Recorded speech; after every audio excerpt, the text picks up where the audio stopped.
Sí, bueno, como tú dices, pues fueron unos días difíciles.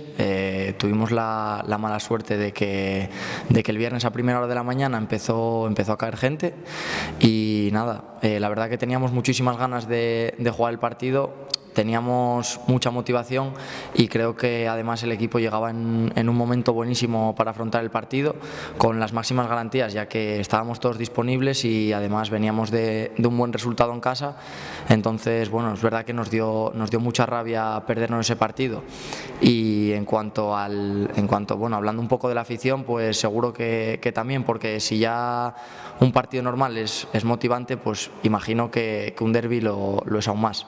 Entonces, bueno, sí que es verdad que nos dolió no poder jugar el partido. Sí, por supuesto, o sea, desde ya estamos pensando en el Coruso. Además, creo que, bueno, tanto por entidad como por plantilla va a ser un rival muy duro.